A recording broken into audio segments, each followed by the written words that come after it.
Welcome to దృశ్యం news. Nizamabad జిల్లా ఎడపల్లి మండలం జైతాపూర్ గ్రామంలో మహాలక్ష్మి అమ్మవారి ఆలయ అభివృద్ధి పనులకు శనివారం భూమి పూజ నిర్వహించారు. 3 లక్షలు ఎంపీ నిధుల ద్వారా మంజూరవడంతో ఆలయ ప్రహరీ గోడ నిర్మాణానికి బీజేపీ మండల పార్టీ అధ్యక్షుడు కోలా ఇంద్రకరణ్ భూమి పూజ చేశారు.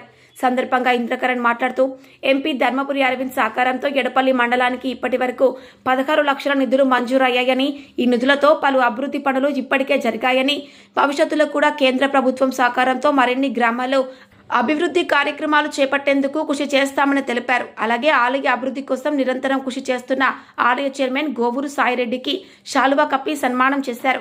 కార్యక్రమంలో భాజపా మండల ప్రధాన కార్యదర్శి గంట శ్రీనివాస్, కార్యదర్శి రాకేష్ గౌడ్, నాయకులు బాలరాజ్ గౌడ్, రాజేందర్, కేదారినాథ్, ఆలయ కమిటీ సభ్యులు రాజశేఖర్, గంగరాజు, పి రాజ్కుమార్, చంద్రం, వై రాజ్కుమార్, భూమాగౌడ్, శ్రీనివాస్ గౌడ్, నరేష్, మధుగౌడ్ తదితరులు పాల్గొన్నారు. జైతాపూర్ గ్రామంలో ప్రారంభమైన ఈ అభివృద్ధి పనులతో మహాలక్ష్మి ఆలయం మరింత ఆధ్యాత్మిక కేంద్రంగా మారబోతోందని గ్రామస్తులు ఆశాభావం వ్యక్తం చేశారు. జై శ్రీరామ్. ఈరోజు ఎడపల్లి మండలం జైతాపూర్ గ్రామంలో గౌరవ ఎంపీ అరవిందన్న గారి వారి నిధుల నుండి 3 లక్షల రూపాయలతోని ఏదైతే మహాలక్ష్మి ఆలయానికి ప్రహరీ గోడ కోసం ఈరోజు భూమి పూజ చేసుకోవడం జరిగింది. మీ అందరికీ తెలిసిందే, ఓవరాల్గా బోధనలకి ఆయన 70 లక్షల రూపాయలు మంజూరు చేస్తే ప్రత్యేకంగా ఎడపల్లి మండలానికే 16 లక్షల రూపాయలు మంజూరు చేయడం జరిగింది. అన్ని గ్రామాల్లో కూడా భూమి పూజ కార్యక్రమాలు చేసుకోవడం జరిగింది.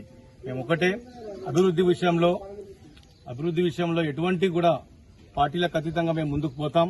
అందరినీ కలుపుకొని పార్టీలకు అతీతంగా అభివృద్ధి విషయంలో ముందుకు పోతాం మీ అందరూ తెలియజేస్తూ, భవిష్యత్తులో కూడా ఈ గ్రామానిపై ప్రత్యేక దృష్టి సారించి మా ఎంపీ గారి ద్వారా మిగిలినటువంటి పనులకు కూడా మేము ఖచ్చితంగా నిధులు మంజూరు చేయిస్తామని మేము హామీ ఇస్తూ, ఎటువంటి సమస్యలున్నా కూడా మేము పరిష్కరించే దిశగా ముందడుగు వేస్తామని చెప్పి ఈ సందర్భంగా ఈ గ్రామస్తులందరికీ ఈ పూజాకారం నిర్వహించినటువంటి అందరికీ కూడా ధన్యవాదాలు తెలియజేస్తూ, ముఖ్యంగా ఈ గ్రామం తరఫున మా ఎడపల్లి మండలం తరఫున ఎంపీ అరవిందన్న గారికి, అట్లాగే మంజూరు కోసం సహకరించినటువంటి మా నాయకులు మేడపర ప్రకాష్ రెడ్డి గారికి, మోహన్ రెడ్డి గారికి కూడా ప్రత్యేక ధన్యవాదాలు తెలియజేస్తాను. భారత్ మాతాకి జై.